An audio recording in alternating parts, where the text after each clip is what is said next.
हर घर तिरंगा যাত্রা। রাজপথে তিরঙ্গা যাত্রায় মুখ্যমন্ত্রী শুভেন্দু অধিকারী, ময়দান থেকে ভিক্টোরিয়া পর্যন্ত মিছিল। আজাদি কা অমৃত মহোৎসব। কেন্দ্রের বিজেপি সরকার 15 আগস্ট উপলক্ষে বিগত কয়েক বছর ধরেই এই হর ঘর তিরঙ্গা যাত্রার কর্মসূচি উদযাপন করে। তবে এ রাজ্যে পালা বদলের পর এ রাজ্যের বিজেপি সরকার এবং প্রথমবার এ রাজ্য যুক্ত হলো কেন্দ্রের এই কর্মসূচিতে। কলকাতায় হর ঘর তিরঙ্গা যাত্রা, রাজপথে জাতীয় পতাকা হাতে মুখ্যমন্ত্রী।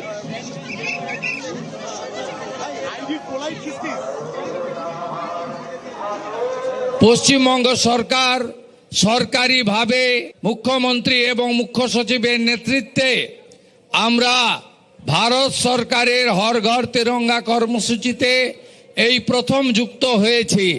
এর আগে কেউ যুক্ত হয়নি। আমরা 70 লক্ষ জাতীয় পতাকা বিতরণের মহান কর্মসূচিও পালন করছি। আমি সকলকে প্রতিটি বাড়িতে তেরঙ্গা পতাকা উত্তোলনের মধ্য দিয়ে হর ঘর তেরঙ্গা কর্মসূচি সফল করার আবেদন করব এবং আগামী 15 আগস্ট সরকারের পক্ষ থেকে কলকাতার রেড রোডে যে কর্মসূচি আয়োজন করা হয়েছে তাতে সকলকে আমি বিনীতভাবে অংশগ্রহণ করার জন্য আমন্ত্রণ জানাবো। 2022 সালে প্রধানমন্ত্রী নরেন্দ্র মোদীজি এই হর ঘর তিরঙ্গার কর্মসূচি ঘোষণা করেছিলেন। আজ প্রকৃত অর্থে পশ্চিমবঙ্গের যেন দ্বিতীয় স্বাধীনতার দিন, যে পশ্চিমবঙ্গ সরকার বাড়িতে বাড়িতে তিরঙ্গা তোলার যে কর্মসূচি, সেই কর্মসূচিতে আমরা অংশগ্রহণ করেছি। মাননীয় মুখ্যমন্ত্রী বলেছেন প্রায় 70 লক্ষ জাতীয় পতাকা আমরা পশ্চিমবঙ্গের গ্রামে গ্রামে বিলি করেছি। প্রত্যেকটি বিধায়ক, প্রত্যেকটি ব্লকে এই তিরঙ্গা যাত্রা হচ্ছে।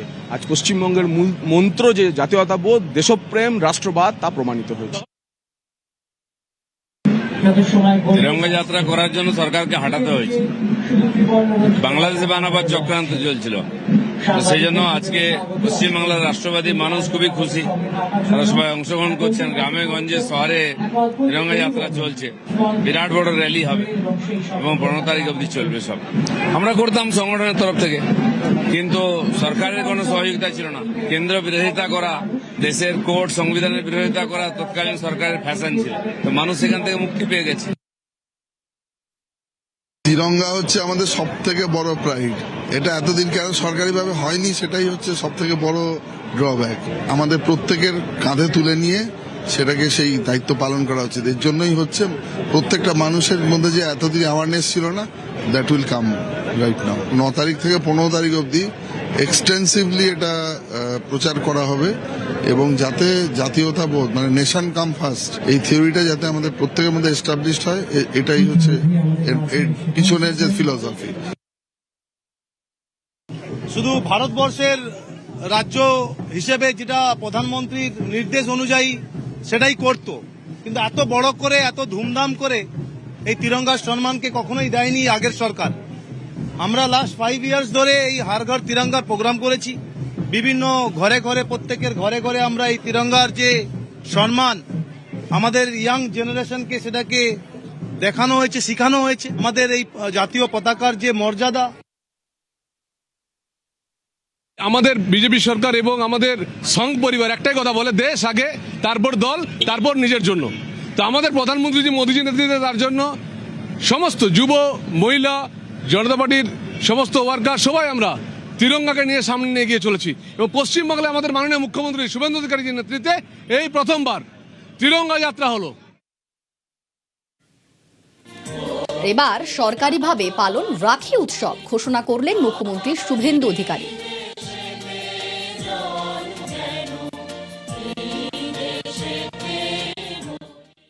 আমি এবারে রাখি বন্ধন উৎসবকে পশ্চিমবঙ্গ সরকার সরকারিভাবে পালন করার আমি ঘোষণা এখান থেকে করলাম, যাতে এবারের রাখি বন্ধন উৎসব শুধু ধর্মীয় মাহাত্ম্য নয়, আমাদের সবার বন্ধনকে আরো সুদৃঢ় করে আমরা যাতে এই পশ্চিমবঙ্গকে নবনির্মাণ করতে পারি, ভারত সেরা করতে পারি, তার লক্ষ্যে এবারে আমরা রাখি বন্ধন উৎসব সরকারি স্তরে সবাই মিলে পালন করব। শিল্প থেকে শিক্ষা, সংস্কৃতি থেকে সমাজ ব্যবস্থা, তৃণমূল এমন একটা জায়গায় পশ্চিমবঙ্গকে রেখে গিয়েছে যা মেরামত করতেই লাগবে বহুদিন। শিল্পে খরা, শিক্ষা বেহাল, রাজস্বের ভাঁড়ে মা ভবানী, সরকারের মাথায় 8 লক্ষ কোটি টাকার ঋণ। একটা দিক নয়, বাংলাকে বদলাতে বদল চাই সব ক্ষেত্রে। এই বার্তাটাই আরও একবার তুলে ধরলেন বিজেপির রাজ্য সভাপতি শ্রমিক ভট্টাচার্য।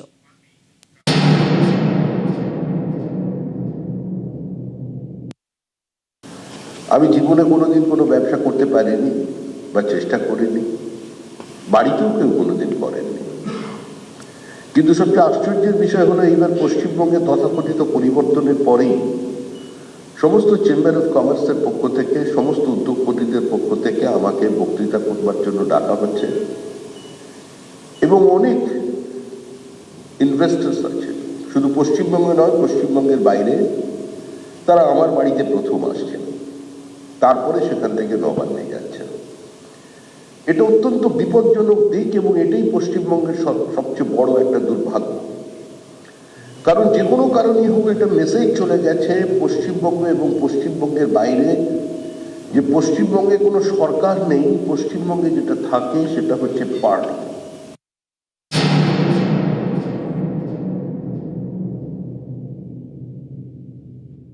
একটা রাজনৈতিক দল যদি প্রথমেই ঠিক করে নেয় যে আমার একমাত্র উদ্দেশ্যই হচ্ছে টাকা বাজার থেকে তুলে নিয়ে যাওয়া, নিজের সম্পদ বৃদ্ধি করা, মানুষের বেঁচে থাকার জন্য একটা ফ্ল্যাটের প্রয়োজন আছে কিন্তু 19টা ফ্ল্যাটের প্রয়োজন নেই, মানুষ কোনো নেতার যাতায়াতের জন্য একটা গাড়ির প্রয়োজন আছে, সেই গাড়ির তেলের জন্য টাকার প্রয়োজন আছে কিন্তু 13টা গাড়ির প্রয়োজন নেই।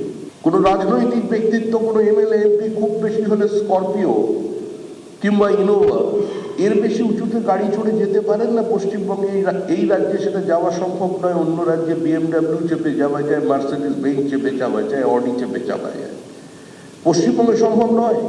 পশ্চিমবঙ্গের এই মানসিকতা থাকবার পরেও তারা যে গাড়ি নিজেরা জীবনে চড়তে পারছেন না, তারপরেও নেতা গাড়ি কিনে চলেছেন। আর এই অবস্থার বাইরে এই রাজ্যকে বের করে আনার চেষ্টা হচ্ছে।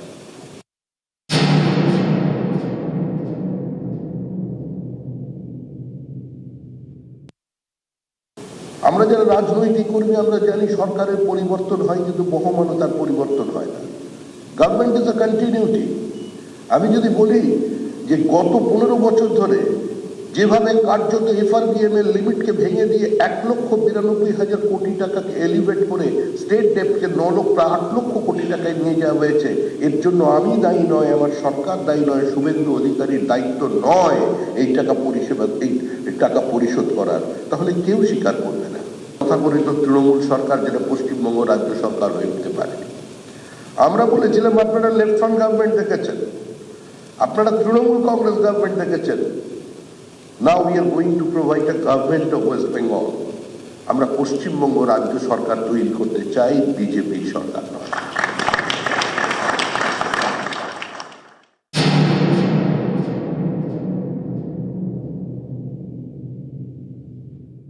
আপনাদের মধ্যে একজন কলকাতার নামী রিয়েল এস্টেট কোম্পানি, তারা আমার কাছে এসেছেন একটা প্যাকেজ। কি ব্যাপার? বলছেন যে না, আপনার অফিস থেকে ফোন গেছে, বলছেন যে স্যার বলছেন যে কিছু তো পাঠালেন না, টাকা লাগবে। তো স্যার আপনার অফিস থেকে বারবার ফোন যাচ্ছে, সেজন্য আমরাই দেখা করতে আপনার সঙ্গে এলাম যে অন্য লোক কেন থাকবে, ডাইরেক্ট আপনাকে নিয়ে যায়। গ্রুপের নাম শুনেছি, আপনার সঙ্গে তো আমার কোনো পরিচয় নেই, পরিচয় না থাকলে কি করে আমি টাকা চাইবো? অন্য কেউ চেয়েছে পার্টির থেকে? বলছেন না, আপনি আপনার নাম করেই বলেছে স্যার, আপনার ফোন থেকেই ফোন এসছে। দেখান তো ফোনটা। ফোন দেখলাম, ফোন তৈরি, ওপরে আমার ছবি, তার তলায় শ্রমিক ভট্টাচার্য লেখা, আমার নামই সিমতলা। কিভাবে করেছে জানি না। ফোন আসছে কোথা থেকে, সঙ্গে সঙ্গে তাকে দিয়েই আমি রিপোর্ট করালাম আমাদের সাইবার পিএসএ বিধাননগরে। বলছে ফোনগুলো আসছে জলপাইগুড়ি থেকে এবং শিলিগুড়ি থেকে। পরবর্তীকালে 7 দিন পরেছে ধরা পড়লো হাওড়ার শালকিয়া অঞ্চল থেকে। On behalf of my party, it is my promise to myself and to you the people also, যে কোনো জায়গায় যদি কোনোভাবে এক্সটর্শনের কথা শুনতে পান পার্টির নাম করে, আপনি আমাকে জানাবেন, আমাকে মানে আমার অফিসে। আমরা দলের পক্ষ থেকে যা ব্যবস্থা নেব এবং আমাদের যিনি মুখ্যমন্ত্রী শুভেন্দু অধিকারী, তিনি অনেক মানুষকে গ্রেপ্তার করিয়েছেন।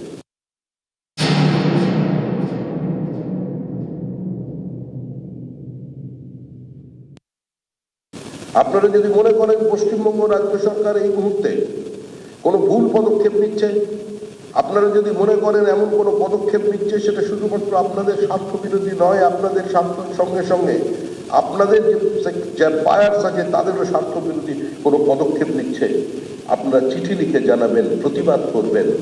কারণ গণতন্ত্র, ডেমোক্রেসির যে বেসিক ফান্ডামেন্টাল হচ্ছে রাইট টু ডিসেন্ট, প্রতিবাদ করা। যে প্রতিবাদ করার অধিকারটা এতদিন পর্যন্ত ছিল না, যার জন্যই পশ্চিমবঙ্গের বাইরের মানুষ বলছেন চেঞ্জ অফ সিভিলাইজেশন। কারণ আমাদের যে সিভিলাইজেশন সেখানে একম সদ্বিপ্রা বহুধা বনন্তি, এটাই Bharatvarsha. It's a land of pluralism. আর পশ্চিমবঙ্গ তার থেকে বিচ্ছিন্ন।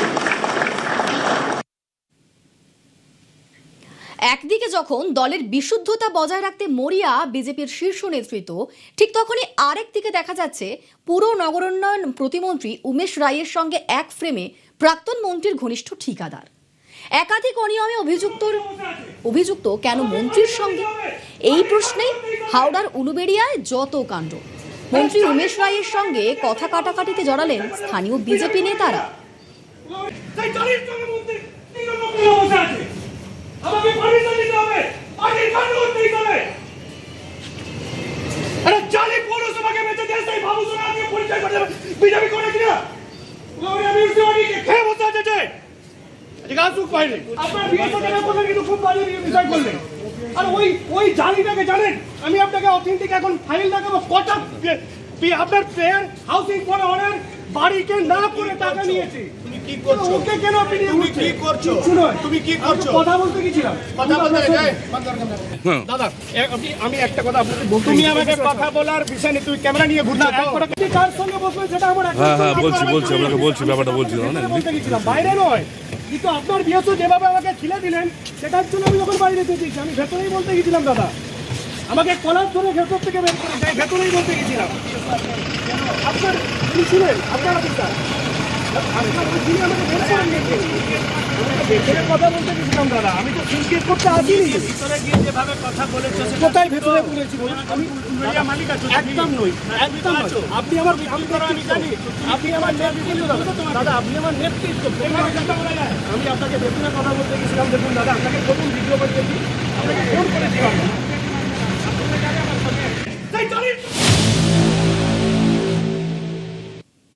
দেখুন, মন্ত্রীর সঙ্গে তর্ক বিতর্ক বিষয় হচ্ছে যে মন্ত্রী উনি আসতেই পারেন, প্রশাসনের কাজে আমাদের কোনো বিষয় কিছু ছিল না। পৌরসভার ভেতরে হলো বাবু সোনা বলে একটি দালাল বা কন্ট্রাক্টর হাউসিং ফর অলের বাড়ি না করে যে টাকা আত্মসাৎ করেছে তার এতে সমস্ত প্রমাণ আমাদের কাছে আছে। সে পৌরসভার ভেতরে প্রশাসনিক বৈঠকে এবং সে কার্যকর্তাদের সঙ্গে পরিচয় করিয়ে দিচ্ছে একজন তৃণমূলের দালাল। এই বিষয়টা আমরা দেখার পরে আমি মন্ত্রীর সঙ্গে ব্যক্তিগতভাবে ভেতরে উনি খেতে বসেছিলেন, ঢুকে কথা বলতে চাই। তখন ওই মুহূর্তে কথা শান্তভাবে, কোনো উত্তেজিত বিষয় ছিল না। আমি ওনাকে জাস্ট বলতে গেছি, ওনার বিএসও আমাকে যেভাবে মারতে মারতে বাইরে বের করে দিয়েছে কোনো কথা না শুনে। মন্ত্রীর বিএসও শেখ নাসিরউদ্দিন মল্লিক ওরফে বাবু সোনা প্রাক্তন মন্ত্রী পুলক রায়ের ঘনিষ্ঠ ঠিকাদার। আবাস ও সড়ক যোজনায় দুর্নীতির অভিযোগ রয়েছে নাসিরউদ্দিনের বিরুদ্ধে। এদিন উলুবেড়িয়া পুরসভায় মন্ত্রী উমেশ রায়ের বৈঠকে নাসিরউদ্দিন উপস্থিত ছিলেন বলে দাবি স্থানীয় বিজেপি নেতা ও কর্মীদের। বৈঠকের পরে স্থানীয় হোটেলের মধ্যে মন্ত্রীকে এই প্রসঙ্গে প্রশ্ন করেন তারা, আর সেখানেই শুরু হয় কথা কাটাকাটি।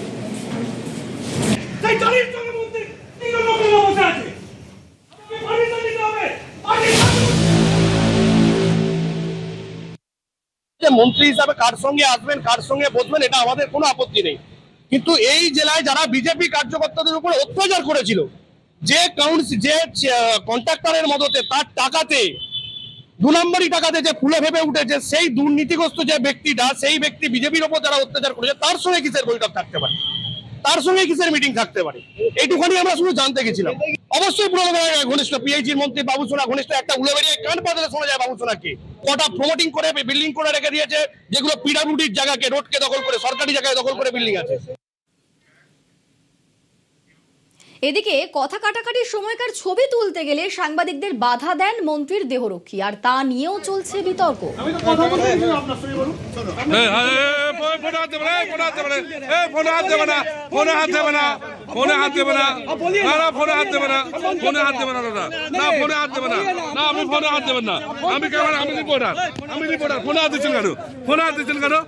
দাদাগিরি করছেন আপনি, দাদাগিরি করছেন। রিপোর্টার বললো তো কি হবে, বললো তো কি হবে, বললো তো কি হবে বলুন। আপনি ক্যামেরা কেন? হ্যাঁ চলো, কেন যাবো? আমি কে চিনি নাকি?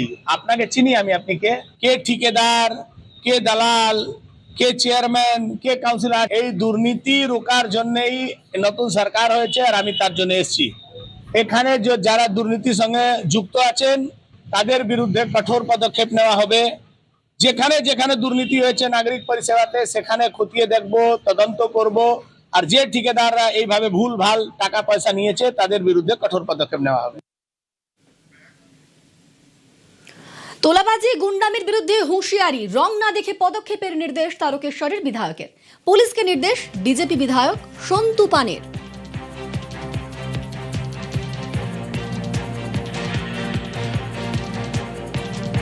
একটাই আপনাদের উল্টি করেছেন, মানে একটাই রং, ক্রিমিনাল ভার্সেস পুলিশ। ক্রিমিনাল যারা ভেঙেছে তারা ক্রিমিনাল, অ্যাটেম্প টু মার্ডার, মানে ওকে ফেলে মেরেছে, রক্ত বেরিয়েছে, ছবি পাচ্ছেন, আমি দেখলাম ভয়াবহ ছবি। এত বড় শ্রাবণী মেলা চলছে, সেখানে এসে একজন ব্যবসাদারকে টাকা চাইবে, টাকা না দিলে ফেলে মারবে। ওনার দোষ থাকতে পারে, ভুল থাকতে পারে, আপনাদের দ্বারস্থ হওয়ার কথা, আপনাদের কাছে কমপ্লেন করেন। এসে ভাঙচুর করেছে। দুটো নাম উঠে আসছে, একটা মান্তু মিস্ত্রি, কি ওর ভালো নাম, সুব্রত মিস্ত্রি, আর একজন কি ছিল সন্তু পাখিরা, উনি কমপ্লেন নিচ্ছেন। আমি সত্যি কথা বলছি, আমি আইনের কাছে আইনের ভরসা রেখে বলছি, আপনি 4 ঘন্টা থেকে 5 ঘন্টার মধ্যে ইনভেস্টিগেশন কমপ্লিট করে যারা দোষী অ্যারেস্ট করুন। কোনো রং দেখবেন না, কারোর চাপে আসবেন না। আমি প্রকাশ্যে ক্যামেরার সামনে বলছি, সিএম সাহেব এটা চান না, রাজ্যের মুখ্যমন্ত্রী এটা চান না, আমাদের দলের প্রেসিডেন্ট তিনি এটা চান না। তিনি বারবার বলেন এই গুন্ডামি চলবে না। আমি লিখতে গিয়ে জানতে পারলাম এই মান্তু যার নাম উঠে যাচ্ছে তিনি নাকি কোনো এককালে বিজেপি করেছেন। আমি ওসব দেখতে চাই না। যারা ভেঙেছে অ্যারেস্ট করুন, কোর্ট বিচার করবে। কি করে চলে? আমি যাচ্ছি, উনি কাঁদছেন, চোখে জল পড়ছে। একজন ব্যবসাদার ব্যবসা করতে পারবে না তারকেশ্বরে, কি করে হয়? অ্যারেস্ট করুন, দয়া করে করুন। টিএমসির প্রাক্তন কাউন্সিলরের অফিসে ভাঙচুরের অভিযোগ, বিজেপি কর্মীদের বিরুদ্ধে অভিযোগ প্রাক্তন কাউন্সিলরের। ঘটনাস্থলে গিয়ে পুলিশকে পদক্ষেপের নির্দেশ বিধায়কের।